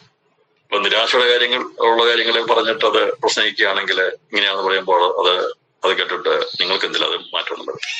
പറഞ്ഞാൽ നരകത്തിൽ പോകുന്ന നിരാശയാണ്, ദുഃഖമാണെന്നൊക്കെ പറഞ്ഞ് ഞാൻ പറഞ്ഞ പ്രത്യാശ പറഞ്ഞുകൊണ്ട് നിരാശ പറഞ്ഞു. അപ്പൊ പാപം ചെയ്താൽ നിത്യനരകത്തിൽ പോകുന്നുള്ള നിരാശയുടെ സന്ദേശമാണ്, വചനമാണ്.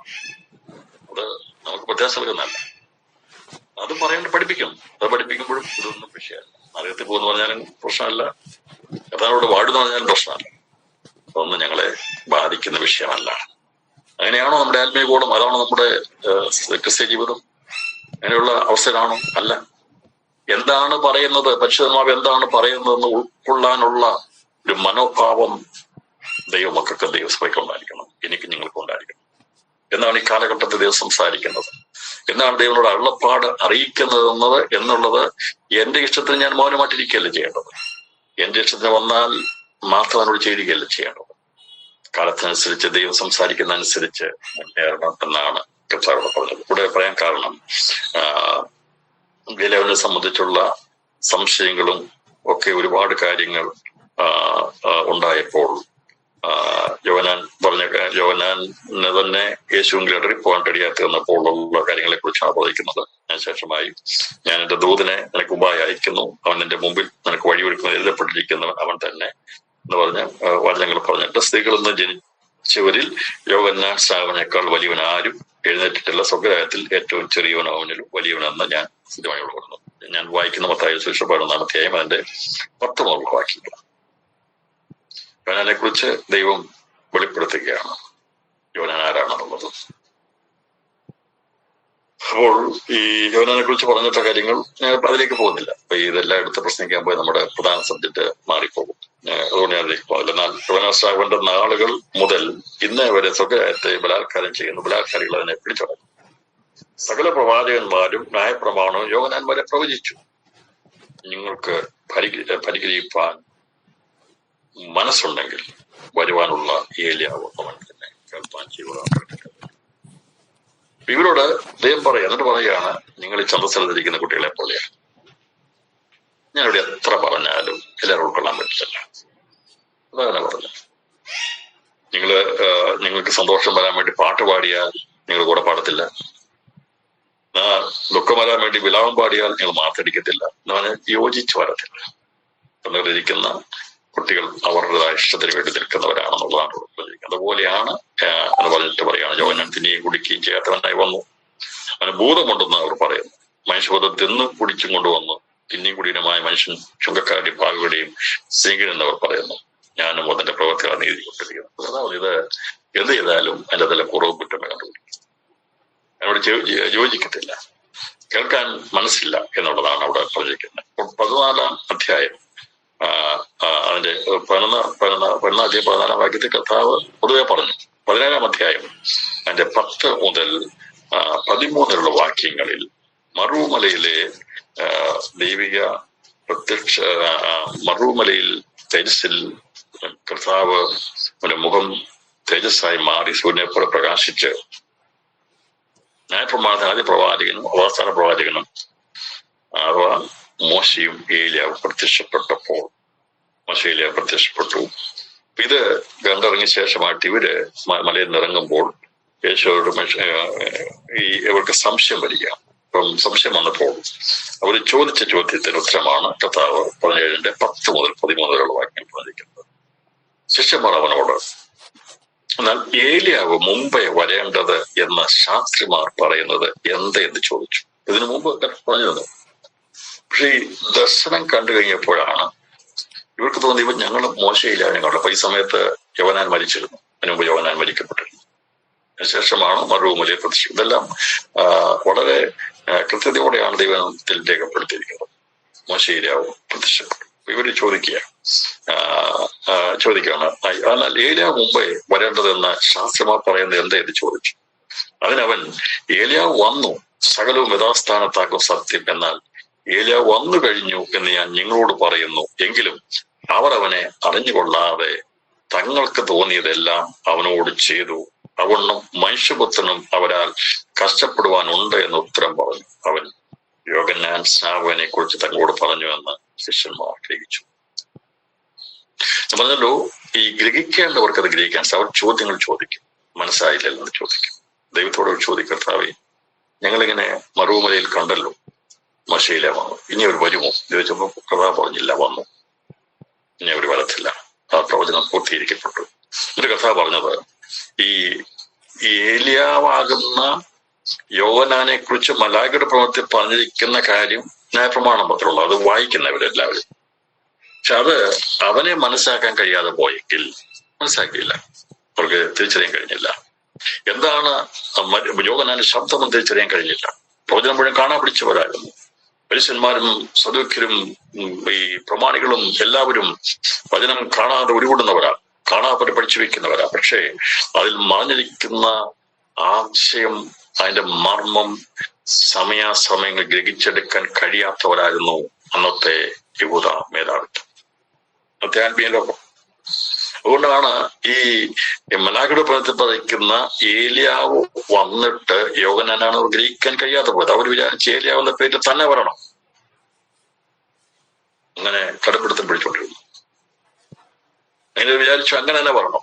അന്നത്തെ കഥ പറഞ്ഞു, ഇവർ മോശയെ പ്രമാണത്തിൽ പറഞ്ഞിരിക്കുന്ന, മോശ രചിച്ചിരിക്കുന്ന ആ പ്രമാണത്തിലും അതുപോലെ പ്രവാചകനെ പറഞ്ഞിരിക്കുന്ന പ്രവചനത്തിലും പറഞ്ഞിരിക്കുന്ന യോഹന്നാൻ അഥവാ അവസാനം പറയുന്നത് പ്രവാചകനായിരിക്കുന്ന യോഹന്നാനെ കുറിച്ച് നടന്നിക്കുന്ന പ്രവചനം, മലാഖയുടെ പ്രവചനം മനസ്സിലായിട്ടില്ലെങ്കിൽ ഉൽപ്പത്തി പുസ്തകത്തിൽ എന്നെ കുറിച്ച് എഴുതിയിരിക്കുന്ന പ്രവചനം അവർക്ക് മനസ്സിലാകത്തില്ല എന്നാണ് കഥ നടത്തുന്നത്.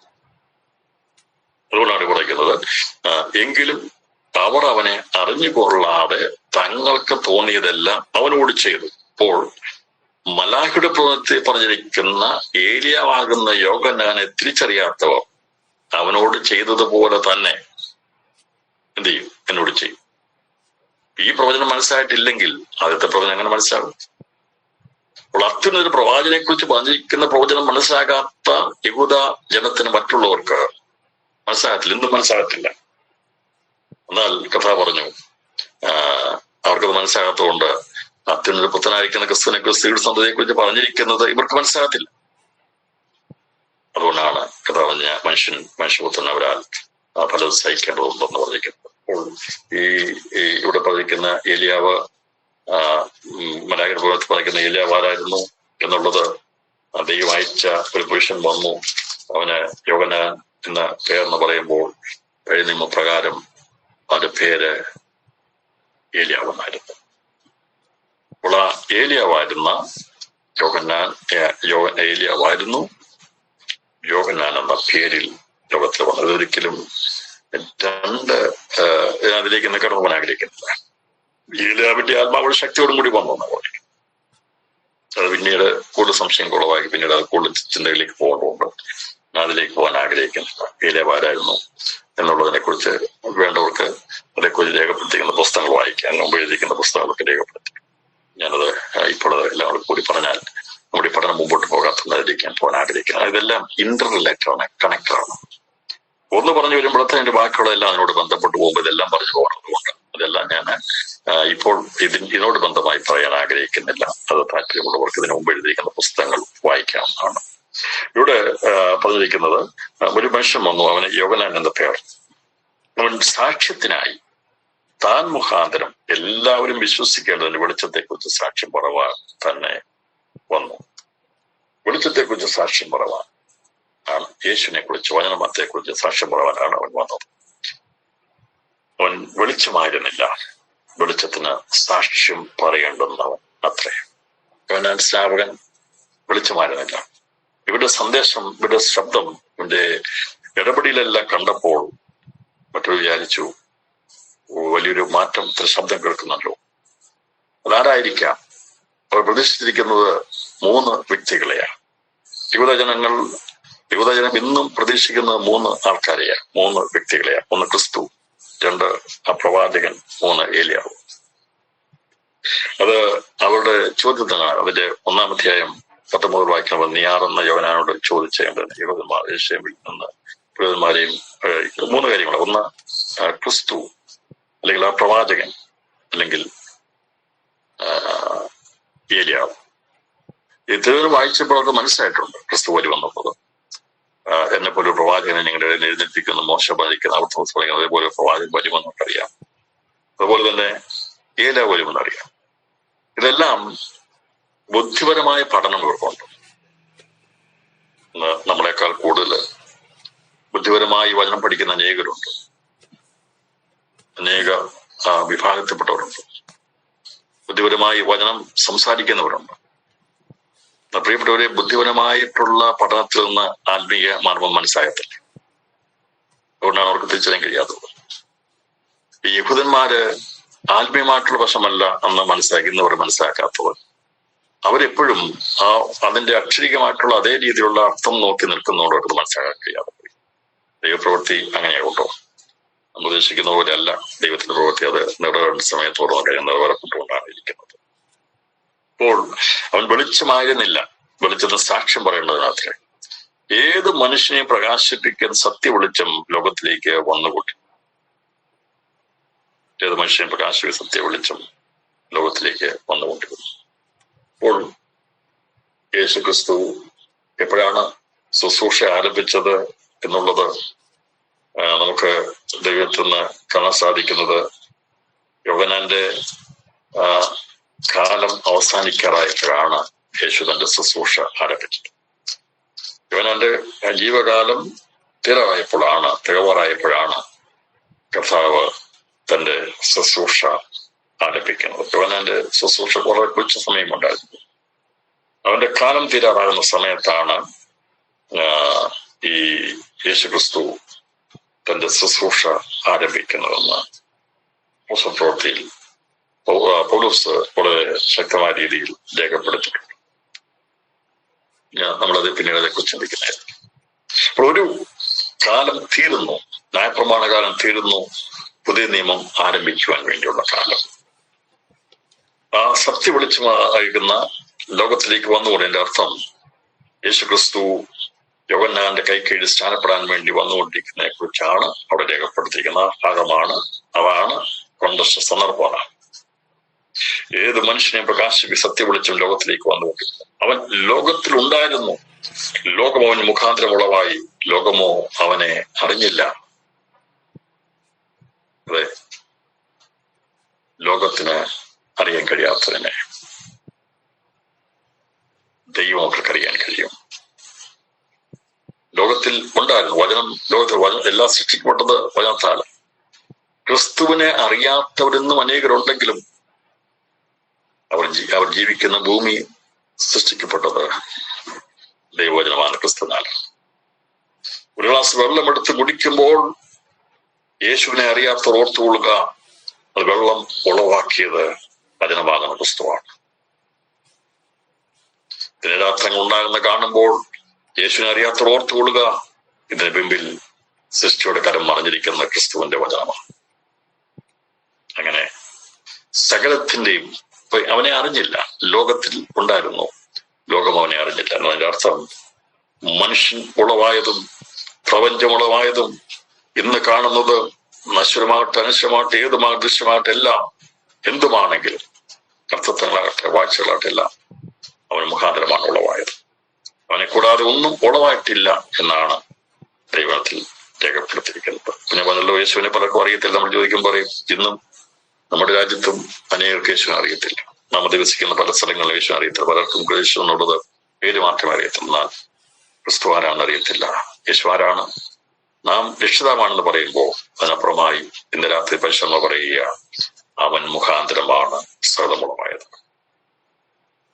മനുഷ്യൻ ജീവിക്കുന്ന ഭൂമി, മണ്ണ്, വെള്ളം, വായു, ഇതെല്ലാം പ്രപഞ്ചങ്ങൾ, സൂര്യൻ, ചന്ദ്രൻ, നക്ഷത്രങ്ങൾ, ഇതെല്ലാം ഉളവായത് രക്ഷകനായിരിക്കുന്ന നമ്മുടെ കർത്താവ് മുഖാന്തരമാണ്, വചന മുഖാന്തരമാണ് ഉളവായത്. അവനെ മുഖാന്തരമല്ലാതെ ഒന്നും ഉളവായിട്ടില്ല.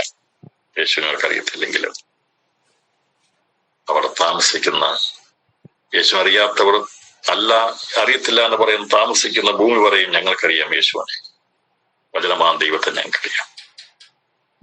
സൃഷ്ടിജാലങ്ങൾക്കറിയാം അതിന്റെ പിൻപിൽ പ്രവർത്തിച്ചത് ദൈവത്തിന്റെ കരമാണ്, വചനമാണ്. മനുഷ്യ സൃഷ്ടിക്കുന്ന, ദൈവത്തിൽ സൃഷ്ടിയായിരിക്കുന്ന മനുഷ്യന് പലർക്കും അത് മറിഞ്ഞിരിക്കുമ്പോൾ മറപ്പിക്കുന്നത് പൈശാചികനാണ്.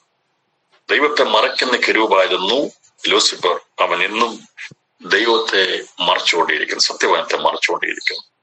യഥാർത്ഥമായി ക്രിസ്തുവിനെ മറച്ചുകൊണ്ട്, സൃഷ്ടാവാൻ ദൈവത്തെ മറച്ചുകൊണ്ടിരിക്കുന്ന പൈശാചി ശക്തി വ്യാപരിച്ചുകൊണ്ടിരിക്കുമ്പോൾ എന്റെ ഉള്ളിൽ ഹൃദയ പരിജ്ഞാനത്തിൽ ക്രിസ്തു വിളങ്ങി യേശുവിനെ തിരിച്ചറിയാൻ ഭാഗ്യം ലഭിച്ച ദൈവജനത്തിനായി രാത്രി ഞാൻ സ്തോത്രം ചെയ്യുക. ലോകമോ അവനെ അറിഞ്ഞില്ല. അവൻ സ്വന്തത്തിലേക്ക് വന്നു, സ്വന്തമായവരോ അവനെ കൈക്കൊണ്ടില്ല. സ്വന്തത്തിലേക്ക് വന്നു എന്ന് പറഞ്ഞത് അബ്രഹാമിന്റെ വംശത്തിൽ ദാവീദിന്റെ സന്തതിയായി യേശു ജനിച്ചു എന്നുള്ള പാരമ്പര്യം നമുക്ക് കാണാൻ സാധിക്കുന്ന വിഷയം. എന്നാൽ ഇന്നും അവർക്കത് മനസ്സിലായിട്ടില്ല, അവർ കൈക്കൊണ്ടില്ല. അത് ദൈവിക ഉപദേശം കൂടിയാണ്. അവർ യേശുവിനെ അംഗീകരിച്ചിരുന്നെങ്കിൽ ലോകത്തിന്റെ രണ്ടാമത്തെ വരവ്, കർത്താവിന്റെ വരവ് സംഭവിച്ചേനെ. എന്നാൽ അതിനൊരു കാലമുണ്ട്. ആ കാലത്തിലെ അവർക്കത് മനസ്സിലാകത്തിരുത്തുള്ള നാൾ ദൈവത്തിന്റെ കൃപയെ അനുഭവിപ്പാൻ ഇറങ്ങിത്തിരിച്ചവർക്ക് മനസ്സിലാകാൻ സാധിച്ചതുപോലെ ദിവസങ്ങളിൽ ദൈവത്തിന്റെ പ്രവൃത്തി മനസ്സിലാകേണ്ടവർക്ക് വിവേകിക്കുവാൻ അത് കഴിയുമെന്നാണ്. അവനെ കൈക്കൊണ്ട് അവന്റെ നാമത്തെ വിശ്വസിക്കുന്ന ഏവർക്കും ദൈവമക്കളാകുവാൻ അവൻ അധികാരം കൊടുത്തു. ഇതിനകത്ത് ഞാൻ ഈ സന്ദേശം അവസാനിപ്പിക്കാൻ പോകുകയാണ്. അവനെ കൈക്കൊണ്ട് അവന്റെ നാമത്തിൽ വിശ്വസിക്കുന്ന ഏവർക്കും ദൈവമക്കളാകുവാൻ അവൻ അധികാരം. നമുക്ക് ലഭിച്ചിരിക്കുന്ന അധികാരം വലുതാണ്. സങ്കീർത്തനം 16-ാം അധ്യായം 8-ാം വാക്യത്തിൽ പറഞ്ഞിരിക്കുന്നത് ഇപ്രകാരമാണ്. നമ്മൾ 16-ാം സങ്കീർത്തനം കാണാതെ വായിക്കുന്ന പലരുടെയും വേദനകൾ മാറാതിരിക്കുന്നതിന്റെ കാരണം എന്താണെന്ന് അവിടെ വ്യക്തമായി രേഖപ്പെടുത്തിയിരിക്കുന്നു. 16-ാം അധ്യായം 8-ാം വാക്യത്തിൽ പറഞ്ഞിരിക്കുന്നത്, 16-ാം അധ്യായത്തിൽ സങ്കീർത്തനം 16-ാം അധ്യായം 5-ാം വാക്യത്തിൽ പറഞ്ഞിരിക്കുന്നത് ഇപ്രകാരമാണ്.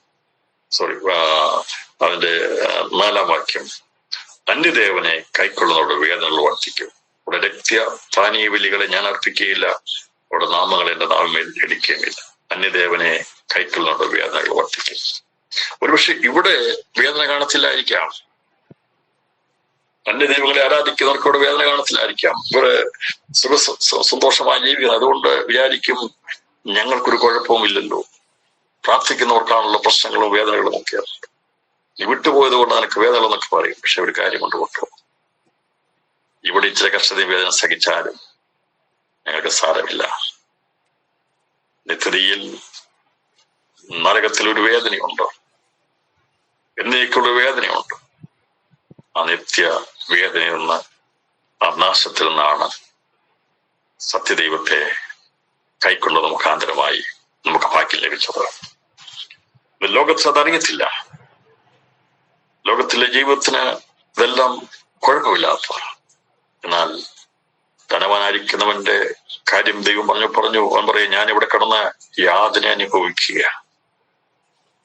അവൻ അനുഭവിക്കുന്ന യാതനയ്ക്കും മാറ്റമില്ലാത്തതാണ്, അവന്റെ വേദന ഒരിക്കലും മാറാത്തതാണ്. അത് വിശ്വാസിയായിട്ട് കഷ്ടം സഹിക്കുന്നെങ്കിൽ, വേദന അനുഭവിക്കുന്നെങ്കിൽ സാരമില്ല. തലകളെ ദൈവത്തിൽ ഒരിക്കും പ്രാർത്ഥിക്കും. അത് വിശ്വാസത്തിലേക്ക് വന്നതുകൊണ്ട്, വിശ്വാസത്തിലേക്ക് വന്നതുകൊണ്ട്, സത്യദൈവത്തെ ആരാധിക്കുന്നത് കൊണ്ട് ലോകം നമുക്കെതിരായിരിക്കും. നമുക്ക് അനുകൂലമായത് മുഴുവൻ പ്രതികൂലമായി തീരും, ഉള്ളത് ഇല്ലാതായി തീരും. പ്രതികൂലങ്ങൾ വർദ്ധിക്കും. എന്നാൽ അവർക്ക് ധാന്യം വീഞ്ഞു വർദ്ധിച്ചു, അതിലുണ്ടായ സന്തോഷം എന്റെ ഹൃദയത്തിൽ നിന്ന് ഞാൻ സമാധാനത്തോടെ കിടന്നുള്ള വചനപ്രകാരം.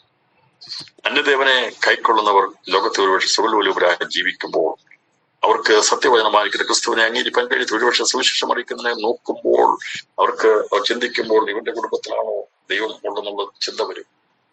അംഗീകരിക്കാൻ കഴിയാതെ വരുമായിരിക്കും. നമ്മളെക്കാൾ ഉന്നതന്മാർ, ശ്രേഷ്ഠന്മാർ, ധനാഠ്യന്മാരുടെ അടുത്തൊക്കെ ക്രിസ്തുവിന്റെ സന്ദേശം പറയുമ്പോൾ ഒരുപക്ഷെ ഉൾക്കൊള്ളാൻ കഴിയത്തില്ല.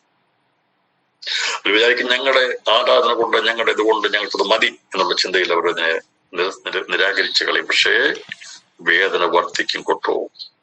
ഈ ഭൂമിയിലെ ജീവിതം താൽക്കാലികമാ. ഇവിടെ ഏറിയാൽ 70, 80, 100 വർഷമേ ഉള്ളൂ വേദനയും കഷ്ടവും സകലം. നിത്യതയിൽ എന്ന് നരകാഗ്നിയിൽ പോയി മരണത്തിന് ശേഷം പാതാളത്തിലോ നരകത്തിലോ പോയി വേദന അനുഭവിക്കണം. ഇരുളിന്റെ പിടിയിലകപ്പെടും. അതിനുശേഷമായി നിത്യ നരകാഗ്നിയിൽ നിത്യവേദനയും നിത്യമായിരിക്കുന്ന കഷ്ടവും നിന്ദയും പരിഹാസവും വേദനയും ഇരുളിന്റെ അടിത്തട്ടിലേക്ക് വേദന സഹിക്കേണ്ടത്. ആ മരണത്തിന്റെ വേദന പിടിയുന്നു. വിടിവിക്കുവാൻ ദൈവത്തിനെ ലോകത്തിലേക്ക് അയച്ച പിതാവാം ദൈവത്തിന്റെ സ്നേഹത്തിനായ രാത്രി സ്തോത്രം ചെയ്യാം. അതെ, അവൻ മുഖാന്തരം, അവനിൽ വിശ്വസിച്ച മുഖാന്തരമായി നമുക്ക് രാത്രി പറയാൻ സാധിക്കും, ദൈവമക്കളാകുവാൻ ദൈവം നമുക്ക് അധികാരം തന്നു. നമ്മുടെ ഹൃദയത്തിൽ ക്രിസ്തുവിനെ രക്ഷിതാവായി സ്വീകരിക്കുവാൻ, അംഗീകരിക്കുവാൻ ദൈവം കൃപ തന്നത് മുഖാന്തരമായി ലോകത്തിന്റെ വേദനകൾ സാരമില്ല, കഷ്ടങ്ങൾ സാരമില്ല. നിത്യതയെ ഓർക്കുമ്പോൾ പ്രത്യാശയോടെ പാടുവാൻ കഴിയും. ഇത് ഈ തൽക്കാലത്തെ ഇപ്പോഴത്തെ കഷ്ടം സാരമില്ല. ഒരു നേരത്തേക്കുള്ള കഷ്ടം, ലഘുവായ കഷ്ടം അനവധി നിത്യ തേജസ്സിന്റെ ഘനം ലഭിക്കുമെന്നുള്ള പ്രത്യാശയോടെ ഇന്നത്തെ സന്ദേശത്തിന് വിരാമിടുന്നു. അന്യദേവന്മാരെ കൈക്കൊള്ളുന്ന വേദന വർദ്ധിക്കുമ്പോൾ ദൈവം പറഞ്ഞിരിക്കുന്നു, അതെ, ക്രിസ്തുയേശുവിനെ കൈക്കൊണ്ട് അവന്റെ നാമത്തെ വിശ്വസിക്കുന്ന ഏവർക്കും ദൈവമക്കളാകുവാൻ അധികാരം തന്നിരിക്കുന്നു. അധികാരം സമാധാനമുള്ളതാ, സന്തോഷമുള്ളതാ. എത്ര നീറിപ്പോകുന്ന വേളകളിലും എന്റെ യേശുവേ എന്ന് പറയുമ്പോൾ അവൻ നമുക്ക് ആശ്വാസമായി അടുത്ത് വന്ന് വിടിവിക്കുന്ന ദൈവ സാന്നിധ്യം ഇന്ന് രാത്രിയിലും വ്യാപരിക്കുന്നു. നമ്മുടെ വേദനകളിൽ നമ്മളോട് കൂടെ നിൽക്കുന്നവൻ, നമ്മെ കൈവിടാതെ അവന്റെ മക്കളായി നമ്മെ ചേർത്ത് നിർത്തുന്ന ക്രിസ്തുവിന്റെ സ്നേഹത്തിന്റെ കരം ഇന്ന് രാത്രിയിലും വ്യാപരിക്കുന്നുണ്ട്. അവന്റെ പൊന്നുകരങ്ങളിലേക്ക് ഏൽപ്പിച്ചുകൊണ്ട്, അതെ, ആ അധികാരത്തിൽ, ഇരുളിന്റെ അധികാരത്തിനെ വിടിവിച്ച് സ്വബത്തുണ്ട് ദൈവ സ്നേഹസ്വരൂപനായ ദൈവത്തിന്റെ രാജ്യത്തിലാക്കി വെച്ച ദൈവസ്നേഹത്തിനായി നന്ദി പറയാം. അതിനുവേണ്ടിയാണ് യേശു ക്രിസ്തു ലോകത്തിൽ വന്നതെന്നുള്ള സന്ദേശം നമുക്കിന്ന് മനസ്സിലാക്കാൻ സാധിക്കുന്നല്ലോ. അതുകൊണ്ട് ക്രിസ്തുവിനെ കൈക്കൊണ്ട് നാമത്തെ വിശ്വസിച്ച മുഖാന്തരം ദൈവമക്കളായി എന്നുള്ള പ്രത്യാശയുള്ളവർക്കായി ഞാൻ ദൈവത്തിന് സ്തോത്രം ചെയ്യുന്നു. ഇന്നുവരെയും ആരെങ്കിലും ഇതുവരെ ഈ ദൈവമക്കളായി തീരുവാൻ പ്രകാശം ലഭിച്ചിട്ടില്ലെങ്കിൽ, ക്രിസ്തു മുഖാന്തരമുള്ള രക്ഷ സാധിച്ചിട്ടില്ലെങ്കിൽ, യേശു ലോകത്തിൽ വന്നത് നമ്മുടെ നിത്യതയുടെ വേദന മാറ്റാൻ വേണ്ടിയാ. ഇവിടുത്തെ കഷ്ടം നിറഞ്ഞ ലോകത്തിൽ വേദന വരുമ്പോൾ ആശ്വാസമായി കൂടെ നിൽക്കുവാൻ, ആശ്വസിപ്പിക്കുവാൻ ദൈവത്തിന് ആത്മാവിൻ ദൈവം തന്നിട്ടുണ്ട്. നമ്മൾ ഒരിക്കലും കഷ്ടപ്പെട്ടു പോകാൻ, ഭാരപ്പെടുവാൻ, പ്രയാസപ്പെടാതെ സ്വസ്ഥതയുള്ള ജീവൻ നയിച്ച് നിത്യതയിൽ ദൈവത്തോട് സ്വസ്ഥതയിൽ വാഴുവാൻ കർത്താവ് നമ്മെ സഹായിക്കട്ടെ.